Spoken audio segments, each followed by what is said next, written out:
The night started like any other, but quickly went south when my car began sputtering on the empty stretch of road. No cell service, not a single car in sight. Just darkness, trees, and that unsettling feeling in the pit of my stomach as the gas gauge edged toward empty. It wasn't a get out and push scenario. I was miles from anything familiar, with no way to call for help. I stepped out, hoping maybe the air would clear my head enough to figure out a plan. The faint sound of rustling leaves came from beyond the road, a reminder that I was alone, or so I thought.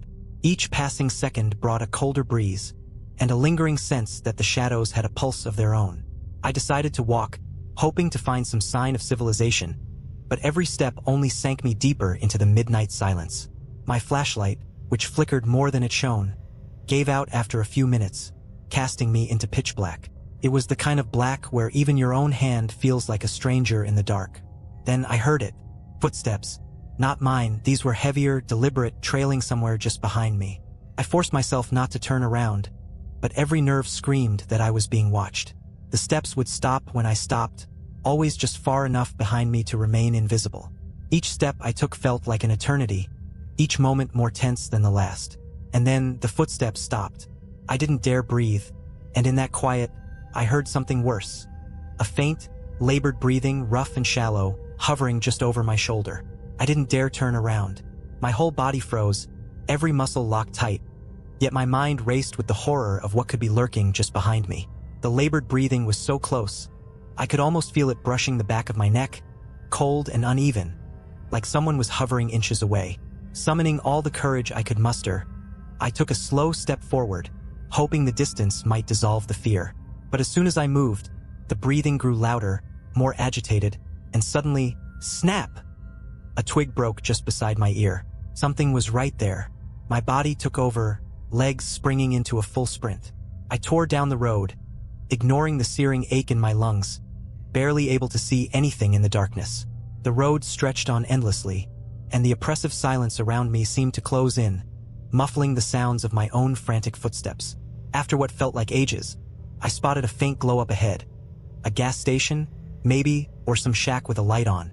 I felt a flicker of hope and pushed harder, nearly stumbling over my own feet in my desperation. As I drew closer, I realized it was an old, rundown gas station, a dimly lit relic from some other time, with a flickering open sign that was half burned out.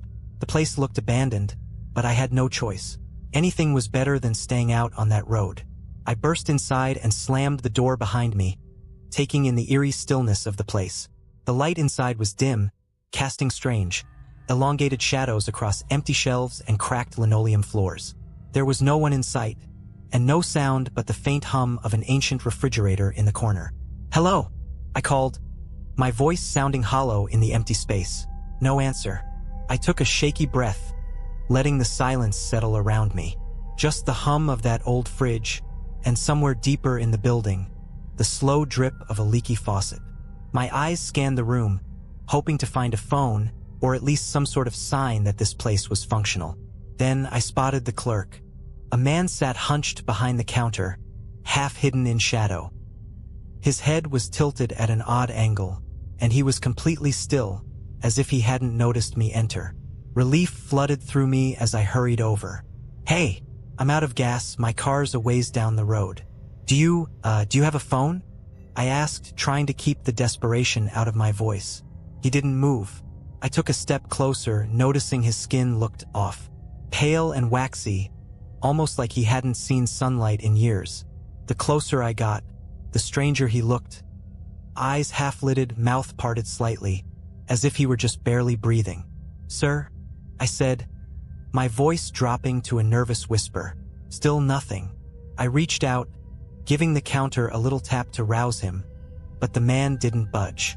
His head slumped forward, finally giving way to gravity, and that's when I realized what I was really looking at. The man was dead. Every instinct screamed at me to run, but as I backed away, my foot kicked something soft. I looked down to find a set of footprints on the floor, outlined in dark, wet smudges. They trailed from the door where I'd come in, all the way to the counter where the clerk sat. But here's the thing, they weren't my footprints. My stomach dropped as I stared at the wet footprints, each one leading from the door to the counter in perfect alignment. but too large to be mine, and too fresh. I backed up, my heart pounding in my ears, eyes flicking from the dead clerk's slumped form to the eerie, dark trail on the floor. Whoever or whatever had left those prints wasn't here now. But they'd been close, maybe watching me, maybe even brushing past me just seconds before I came in. I moved toward the door, my instincts screaming to get out. But as I reached for the handle, the lights flickered once, then died, plunging the room into complete darkness. I froze, standing there in the black, trying to breathe quietly, straining to hear any sound over the thudding of my heart. That's when I felt it. A presence just inches away. Not a sound, not a breath, but that unmistakable sensation of something looming close, of eyes on me in the darkness. My phone.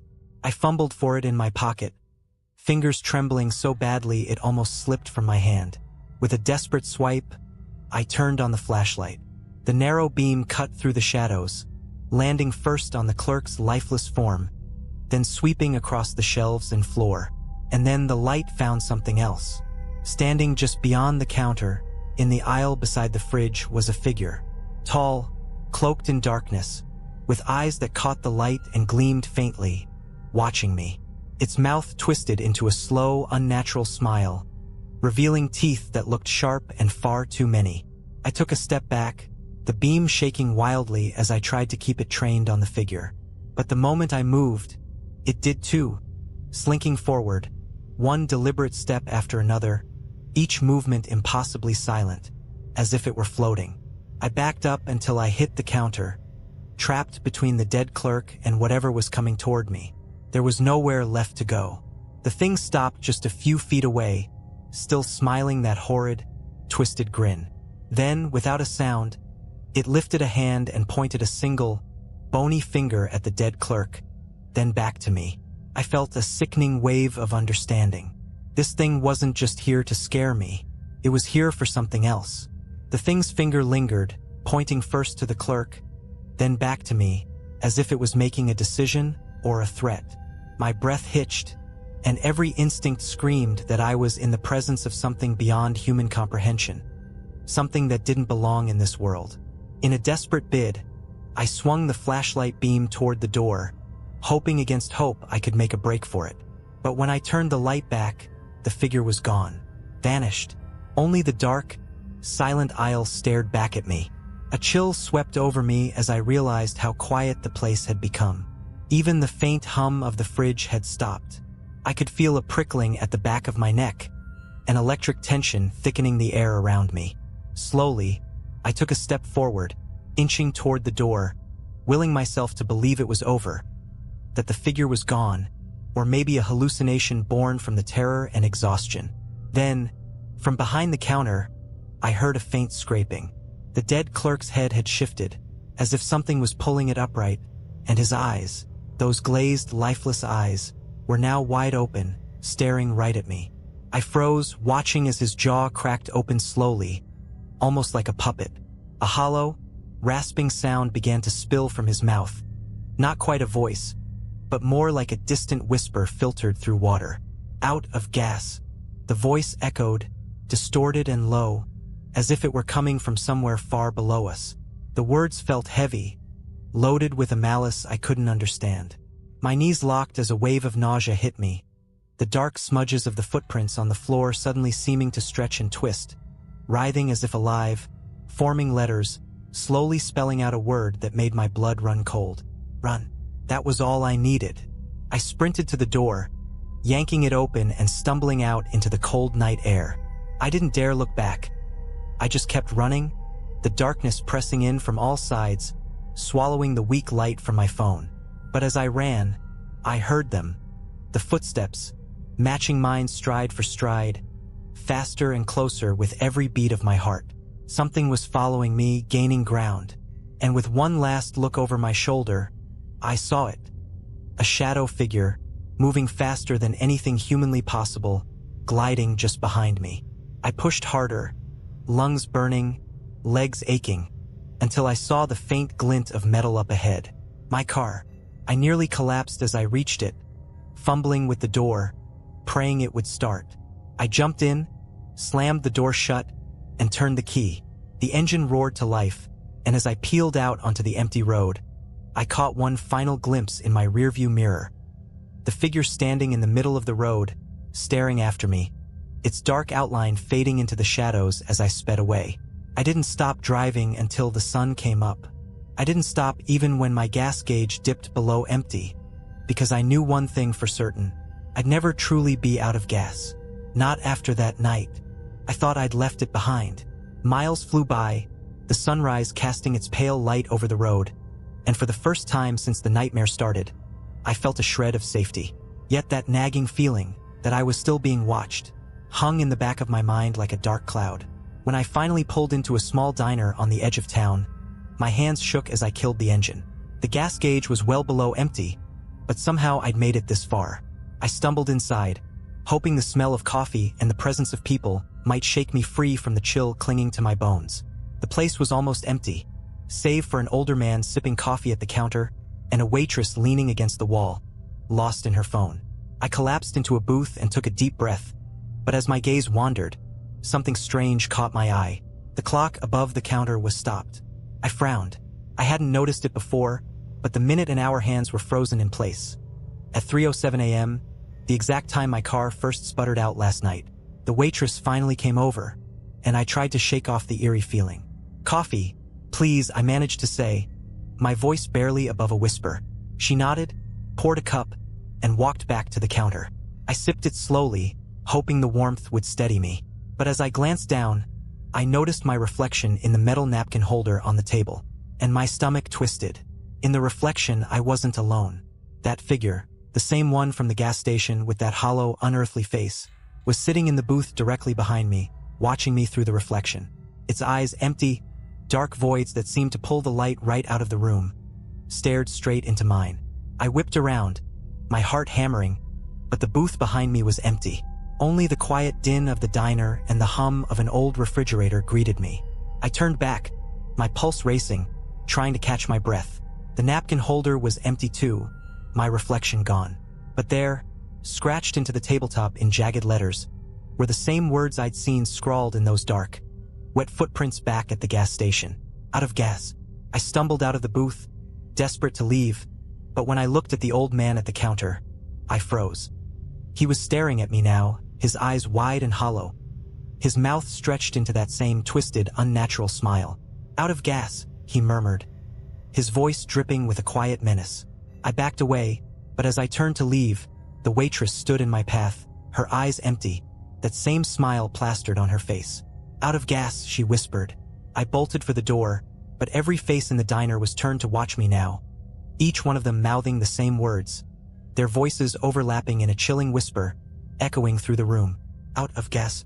I burst out the door and sprinted to my car, throwing myself inside. Without thinking, I twisted the key, and to my horror, the engine sputtered, coughing out with a sick, hollow sound. I slammed my hands against the wheel, trying to keep from screaming, as those words played over and over in my mind, each one sinking deeper into my bones. But then, in a final act of desperation, I looked up, glancing into the rearview mirror. The shadow figure was sitting in the back seat, that sinister smile stretched wide, its eyes locking onto mine in the reflection. And then it leaned forward, its breath chilling my ear as it whispered one final, haunting phrase. "You're never really out of gas. I'll be right behind you, every mile." The last thing I remember is slamming down on the gas pedal as hard as I could, knowing that I'd spend the rest of my life looking over my shoulder, waiting for the moment I'd see that figure again, waiting for the day my tank would finally run dry. I don't know how long I drove after that, pushing the car to its limit, the gas gauge long past empty. It was as if the needle itself had frozen in fear, unwilling to budge, as if it knew what would happen if the tank ever ran dry. Days blurred together. Sleep was out of the question.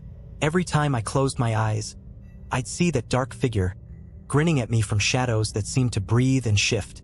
When I finally did sleep, it wasn't rest. It was an invasion, a reminder. The dreams were a mix of cracked reflections and endless highways, all leading back to those words scratched into every surface, every road sign, every mirror. Out of gas. One night, exhausted and desperate for some sort of escape, I pulled into a rest stop. I told myself it would just be a minute, just enough to let my mind settle. The place was deserted, but after days on the road, any sign of life felt like a risk I couldn't take. I left the engine running, an irrational sense of safety, and just sat there, head leaning against the steering wheel, breath slowing, eyes drooping. That's when I heard it again. That quiet, dragging sound, the footsteps. My eyes snapped open, heart racing. They were coming from behind me, pacing slowly around the car, dragging along the pavement with that same relentless rhythm. I looked into the rearview mirror, praying it was just my imagination. But he was there, standing at the edge of the parking lot, the figure's dark outline barely illuminated by my taillights. I could see him better now, his body shifting in odd, unnatural jerks, his smile stretching impossibly wide, as if mocking my exhaustion, my desperation. I threw the car into gear, tires screeching as I sped out of the lot, leaving the rest stop and that dark figure behind. Or so I thought. After a few miles, my headlights picked up something ahead on the road, and my stomach dropped. It was the same rest stop, the same faded sign, the same cracked asphalt. I hadn't made it out. Somehow I was back. I slammed on the brakes, hands shaking as I stared in disbelief. The car idled, engine vibrating under me, a sick reminder of the gas I was burning. I turned around, searching for any sign of that figure, but the lot was empty. Silence filled the air, thick and smothering. And then the radio crackled to life. At first, it was just static, a hiss that pulsed through the car. But soon, a voice emerged, low and distorted, like it was broadcasting from someplace I couldn't reach or couldn't escape. Out of gas, the voice whispered, the sound twisting into a laugh, echoing through the car as if it were trapped inside with me. Frantic, I shut off the radio, but the voice didn't stop. It filled the car, whispering from everywhere at once, each syllable a heavy weight pressing down on me. It covered my ears, but it was pointless. The words seeped into my mind, relentless and haunting. Desperate, I looked up, and there he was again, standing just outside my driver's side window. This time, his face was inches from the glass, that empty gaze boring into me. His mouth moved, forming words that I couldn't hear but could somehow still feel. Out of gas, I hit the gas pedal with everything I had, tearing down the road, away from that cursed spot, from those haunting words. I drove faster and faster, the speedometer climbing, my pulse racing to match it. And as the miles blurred past, the gas gauge crept lower and lower, until it hovered over the final line, empty. I kept driving, the car sputtering, each moment a countdown to when the tank would finally give out. And then silence. The engine died, the car rolling to a slow stop on the side of the road. I sat there in the dark, gripping the wheel, barely breathing. I didn't want to look, didn't want to see, but some twisted, morbid part of me had to know. Slowly, I lifted my eyes to the rearview mirror. There, sitting in the back seat, closer than ever, was that dark figure, his eyes glinting in the faint moonlight, his mouth twisting into a smile that promised nothing short of forever. And as his cold hand reached for my shoulder, I finally understood. I was never getting away. The cold hand rested on my shoulder, icy and solid, and I was paralyzed by it, the chill sinking straight into my bones.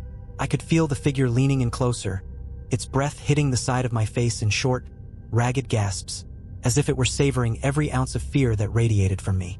Out of gas, it whispered again, but this time, I heard something else layered beneath the words. Hunger, an insatiable need. I realized this thing hadn't been just haunting me. It had been feeding on me, draining every drop of my fear, my hope, my will. I took a shallow breath, feeling the weight of it beside me, and for a moment, an idea struck. A slim, desperate chance, but my only one. With every ounce of courage I had left, I forced myself to look up, straight into those dark, empty eyes in the mirror. If you want me, I said, voice barely above a whisper, then come and get me. For a split second, the figure's smile faltered, and the grip on my shoulder tightened, as if it hadn't expected me to fight back. But then, it released me, its hand slipping away as it faded into the shadows of the back seat, those empty eyes vanishing into the darkness. Without a second thought, I shoved the door open and stumbled out of the car, running into the night as fast as I could. I didn't know where I was going, but anywhere was better than that car, better than the grip of that thing's cold, dark presence. I ran until my legs burned, until the pounding in my chest became too much. Finally, I collapsed on the side of the road, gasping for air, my hands trembling. The road stretched out in both directions, dark and empty, as if I were the last person alive. But then, in the silence, I heard it. The distant hum of an engine. Headlights appeared over the horizon, a pair of bright beams cutting through the darkness as a car approached. I stumbled to my feet, waving my arms, desperate for help, praying it wasn't some kind of mirage. The car slowed as it neared, and for the first time in hours, relief washed over me. The driver rolled down the window, a middle-aged man with kind eyes peering out, concern etched on his face. "You all right, kid?" he asked. I hesitated, glancing back down the road, half expecting to see that shadow figure standing there, watching. But the road was empty.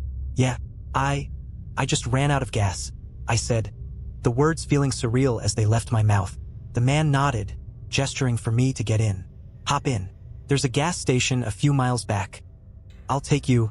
I climbed into the passenger seat, closing the door behind me, feeling the weight of exhaustion finally settle in. The hum of the car's engine was comforting, a steady rhythm that grounded me, and for the first time all night, I let myself believe I was safe. But as we pulled onto the road, something caught my eye in the side mirror. There, in the back seat, just barely visible in the shadows, was a familiar figure. Still silent, with those same hollow eyes, watching me with that twisted, predatory grin. I froze, every muscle locking in place. I didn't dare turn around, didn't dare breathe. "Kid?" the driver asked, glancing over at me. "You all right?" My throat was dry, my heart hammering as I forced myself to look away from the mirror. "Yeah," I whispered, my voice barely audible. "Just tired." The driver nodded, turning his eyes back to the road, oblivious to the nightmare sitting just inches behind us. And as the miles rolled by, I understood that no matter where I went, no matter how far I ran, it would always be there, lurking just behind me, waiting in the darkness. Because the thing about running out of gas is only the beginning. The miles crept by in a surreal blur, the car's engine humming as if to mock the silence that filled the cab. I sat rigid, refusing to look back, feeling every beat of my pulse drumming out of control as I gripped the seat. It took everything I had not to glance into the mirror, not to check if that shadowy figure was inching closer, watching me with that impossible grin. The driver must have noticed something in my face, because he cleared his throat, glancing over. "You seem on edge, kid. Long night." Something like that I managed to mutter, my voice tight. I couldn't risk saying more, couldn't let on how terrified I was, as if somehow acknowledging the fear would bring that thing closer. "Listen, gas station's just a few miles up," he said, his voice calm and steady, like he was trying to reassure me. "We'll get you sorted out, get you back on the road. You'll be fine." "Fine." I swallowed, the word feeling as hollow as I did. Fine was a distant memory, something from before this, whatever this was. But then I noticed the driver wasn't looking at the road. His eyes had drifted up to the rearview mirror, his brow creased, mouth pulling into a thin line. A flicker of confusion, maybe even fear, crossed his face. "Who's that in the back seat?" he asked, his voice now laced with an edge of suspicion. He glanced over at me, his expression tightening. I didn't have an answer. My blood ran cold, my eyes widening as I forced myself to face the mirror. And there it was. The figure was closer now, barely a foot behind me, leaning forward so that I could see every sharp contour of its hollow, grinning face. Its eyes bored into mine with an intensity that seemed to freeze time, and then it did something I'd never seen it do before. It spoke, or at least it tried to. Its mouth moved, but no sound came out. Just an eerie, silent shape of words, mouthing something I couldn't quite decipher. But the driver could see it, too. His hands gripped the wheel so tightly that his knuckles turned white, his face paling. "What is that?" he whispered, his voice barely more than a gasp. He didn't wait for an answer. He slammed his foot on the brake, tires squealing as the car skidded to a halt on the shoulder of the road. Without another word, he threw open the door, scrambling out and backing away, his eyes wide with terror. "I don't know what's going on here, kid. But that thing," he shook his head, voice shaking. "I don't want anything to do with it." Couldn't blame him. I wanted to run too, but something kept me frozen, a primal terror rooting me to the seat. And that's when the thing in the back seat leaned forward, its face now inches from mine. Its mouth was still moving, silent words forming over and over, until finally, one word slipped through in a chilling, barely audible whisper. "Home." A wave of nausea hit me as the word settled in, carrying a weight of intent, of command. I'd been running all night, desperate to escape, but now the horrifying truth began to seep in. This thing didn't want me dead. It wanted to follow me, to live in the shadows of my life, to invade my every step, every moment of peace. It wanted to be there every time I turned off the lights, every time I looked over my shoulder, a constant, lurking presence. The driver, still watching from outside, stumbled backward, muttering something under his breath before he turned and ran, leaving me stranded on the dark road with the thing in the back seat. Slowly, I turned back to face it, my entire body numb with fear, my voice barely a whisper as I asked, "Why me?" Its grin widened, and for the first time, I heard a low, guttural chuckle, echoing softly through the car. Because, it hissed, its voice slithering through the silence, "You're the one who ran, and I love the chase." My heart pounded as the full horror sank in. There was no escaping it. Running had only made it stronger, drawn it closer, until it became a part of me, a shadow that I could never shake.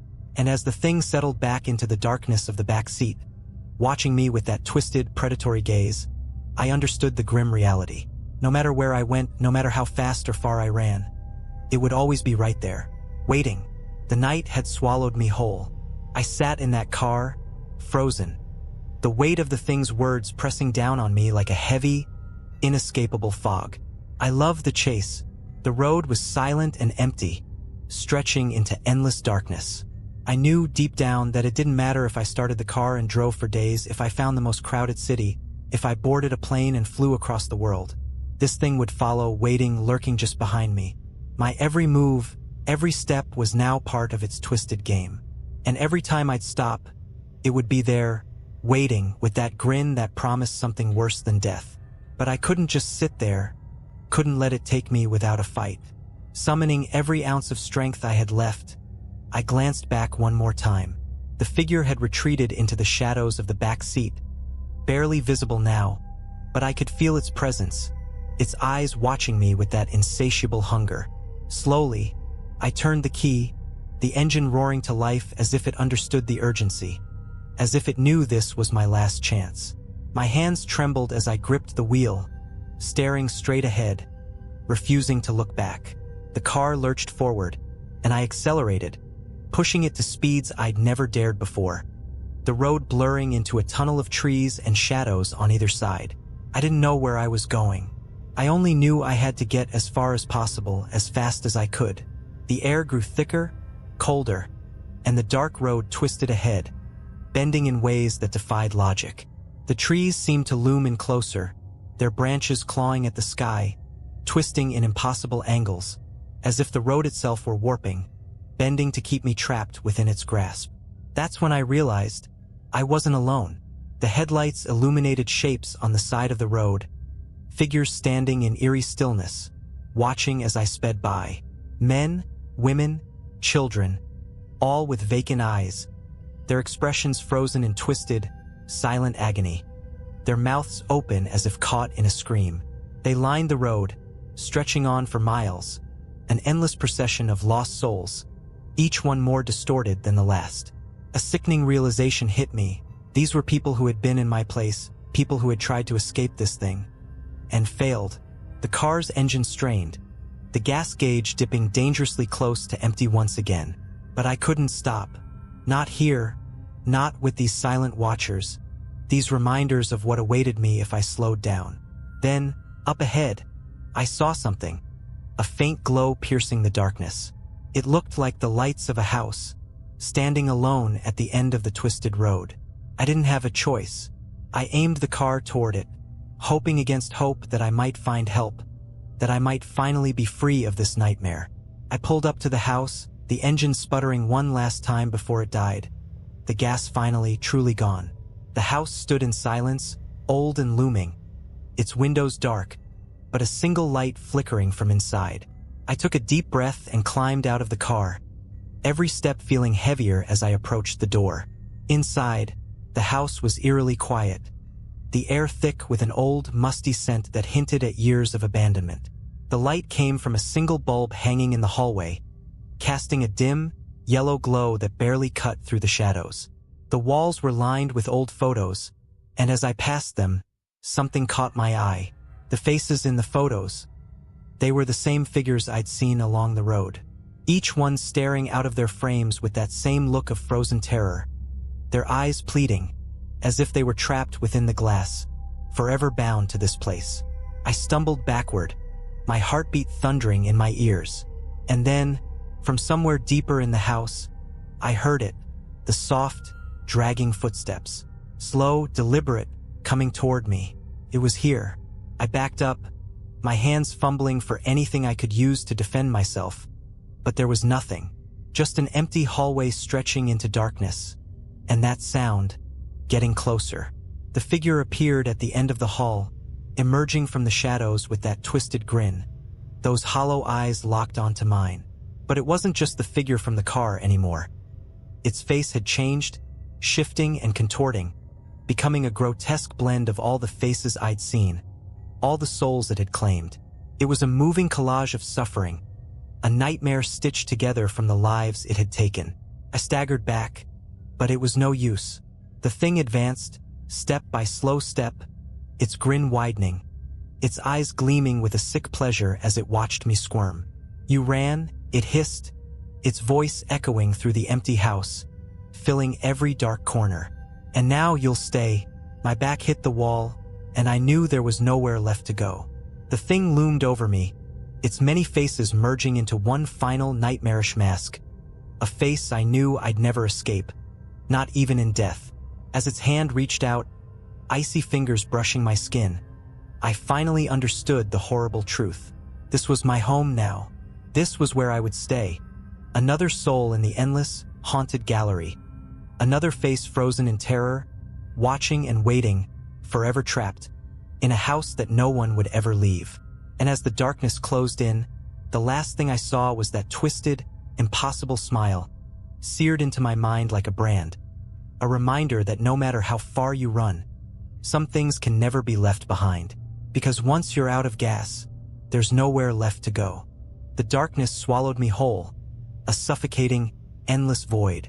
I couldn't tell how long I floated there, suspended in nothingness, every sense dulled, every thought drifting, until it was just me and the terrifying silence. Time didn't exist here. Could have been hours, days, or even years. Then, slowly, I became aware of something. A faint, rhythmic sound, distant but familiar. My heartbeat, it grew louder, grounding me, pulling me back.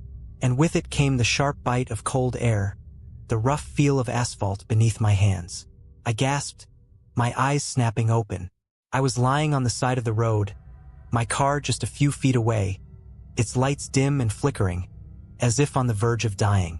The twisted, haunting house was gone, replaced by the barren stretch of highway I'd been stranded on before this nightmare had started. The air was still, heavy with an unnatural quiet, as if the world itself was holding its breath. Disoriented, I sat up, wincing as a dull ache pulsed through my body. My hands shook as I brushed the dirt from my clothes, glancing around, half expecting to see that dark figure lurking in the shadows, waiting for me. But there was nothing, just the empty road stretching into darkness on either side. I staggered to my feet, my gaze falling on the car. The engine was silent, the gas gauge firmly on empty, but the keys were still in the ignition, and the faint smell of exhaust lingered in the air, as if the car had only just stopped. I took a deep breath, steadying myself, trying to make sense of it. Had it all been some twisted hallucination? A fever dream born from exhaustion and fear? But then, I noticed something. In the dim light from the car's dying headlights, I saw them, footprints. Dark, wet smudges leading from the driver's side door and winding down the road, disappearing into the shadows.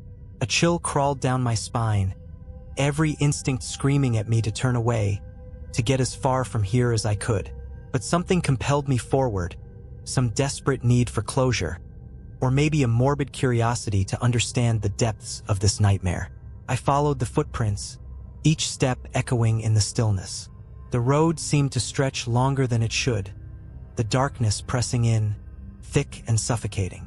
The prints continued on, winding down the middle of the empty highway, each one more distorted, as if whatever had left them was dragging itself forward, growing weaker with every step. Finally, the prince stopped.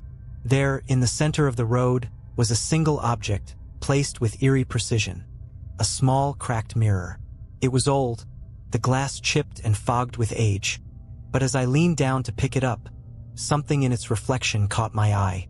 At first, it was just my own face, pale and worn, eyes wide with exhaustion and fear. But as I stared, the reflection began to shift, my features blurring, twisting into something else. I watched, horrified, as my own face morphed into the thing I'd seen in the car, that dark figure with the hollow eyes and twisted grin.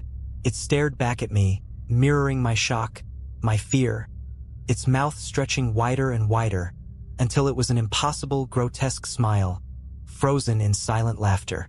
Panicked, I dropped the mirror, stumbling back, my heart racing. But the image stayed with me, burned into my mind. A grim reminder of the nightmare that had followed me, the darkness that had seeped into my very soul. And as I stood there, trembling on the empty road, I felt it.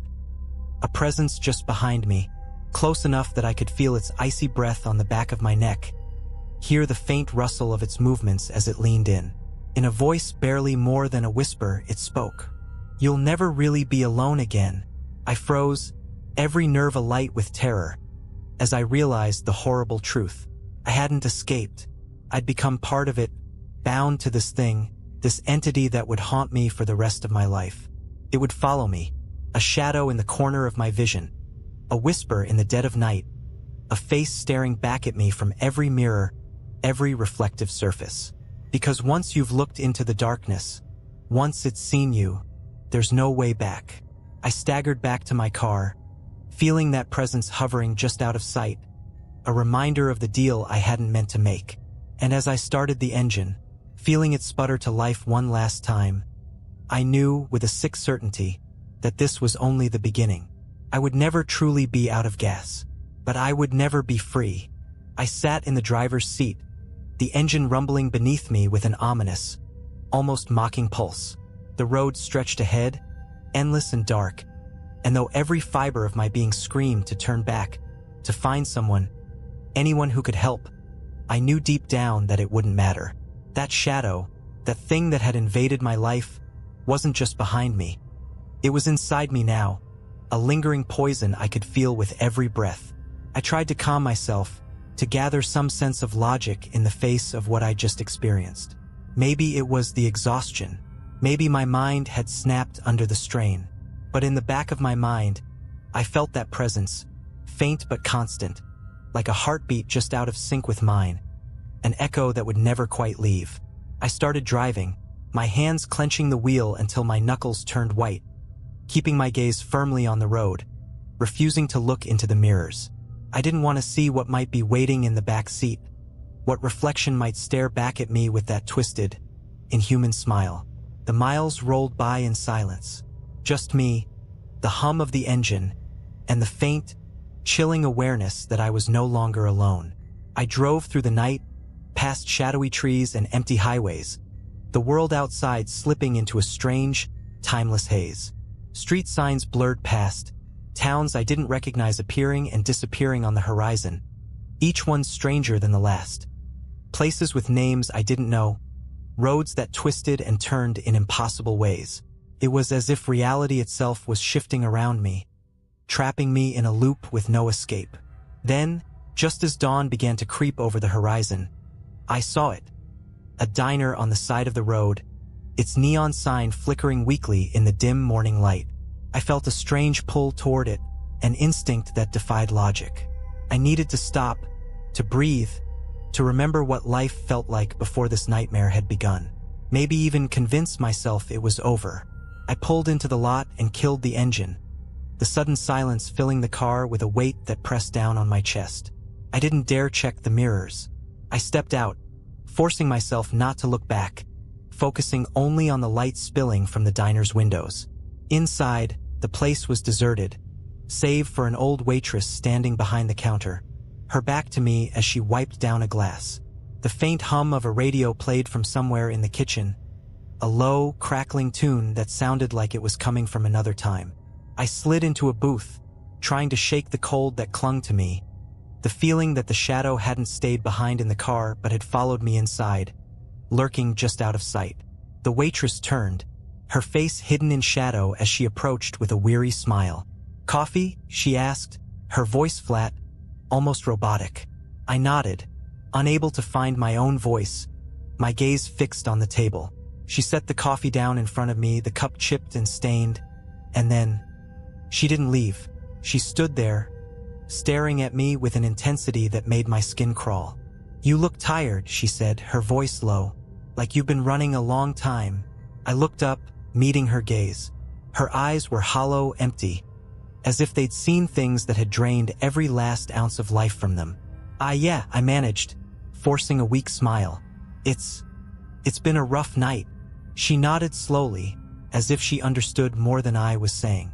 Then, she leaned in, her expression unreadable, and whispered something that froze the blood in my veins. "Some things, once they catch you, never let go." The words hung in the air, heavy and final, and for a moment, I thought I saw something flicker in her eyes. A glimpse of that same twisted, mocking grin I'd seen in the shadow, in the mirror, in every dark corner of my mind. I pushed back from the table, the sudden urge to run overwhelming me. But as I looked around, I noticed something that made my stomach lurch. Every single booth, every chair, every corner of the diner was filled with people now. Silent, unmoving figures, all staring straight ahead with those same hollow, empty eyes. Their faces were familiar, too familiar. Faces I'd seen in the photos on the walls of that house. Faces that had lined the road, ghostly watchers with expressions frozen in horror. And then, one by one, they all turned to look at me. I stumbled back, my pulse pounding as I realized the horrible truth. These weren't just people. They were souls, souls claimed by whatever darkness had found me, trapped in this endless loop, bound to that figure, that shadow that would never let them go. The waitress leaned in, her face inches from mine, her breath cold as ice. "You're one of us now," she whispered, her eyes darkening as a twisted smile crept across her face. "You can run, you can drive, but you'll always end up here." The figures around me began to rise, moving toward me in silent unison. Their eyes locked onto mine, as if welcoming me into their ranks. I bolted for the door, my heart racing as I tore outside, back into the morning light. My car was still there, waiting, a silent beacon of false hope. I didn't hesitate. I jumped in, turned the key, and floored it, peeling out of the lot, desperate to leave that place, that nightmare behind. But as I sped down the road, I felt it, that creeping, cold presence settling in beside me, an eternal passenger in the seat just out of sight. And in the rearview mirror, I saw them, all of them. Faces staring back at me, hollow and grinning, waiting, watching. And somewhere, in the depths of my mind, I heard the whisper once more, "You're out of gas, but the road, it never ends." I knew then, with a sick certainty, that this wasn't over. It would never be over. I pushed the gas pedal harder, the road stretching endlessly before me, the horizon just a distant smear of light that never got any closer. My hands were shaking, my pulse a wild drumbeat in my ears. But no matter how fast I drove, how many miles I put between myself and that diner, I could feel them. The weight of those eyes, the silent figures who had risen to watch me, each one bound to me, chained in a web of darkness that I knew I'd never escape. The silence in the car was thick, almost suffocating. I knew better than to check the rearview mirror, but my eyes betrayed me, flicking up in a moment of weakness. And there they were, faint outlines in the back seat, as if the shadows themselves were warping, condensing into shapes I couldn't quite see but could feel, watching me with that insidious patience. The road stretched on, and then, almost imperceptibly, the car began to slow. I glanced down, dreading what I knew was coming. The gas gauge, dead on empty, gave one final sputter, and the car coasted to a slow, reluctant stop, stranding me in the middle of nowhere.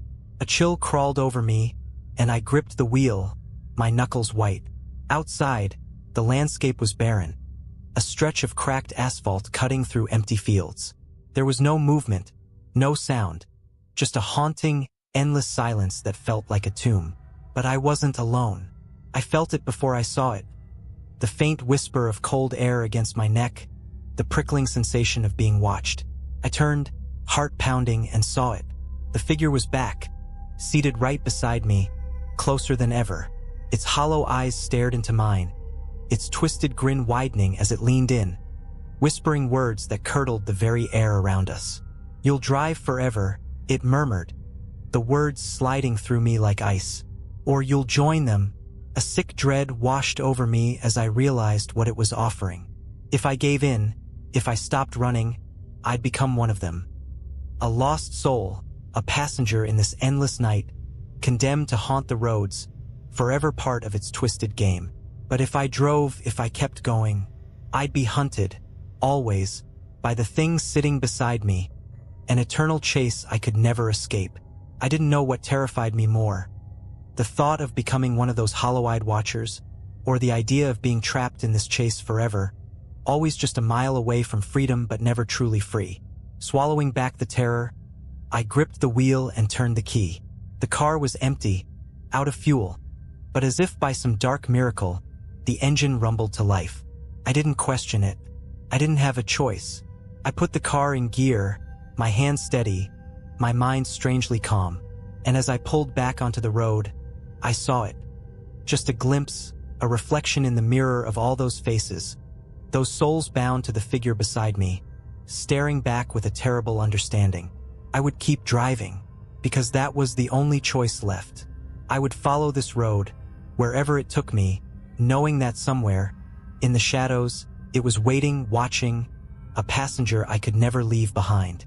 And as the road stretched out before me, endless and dark, I knew that I would drive and drive until the very end, because some roads never let you go, and some shadows become part of you.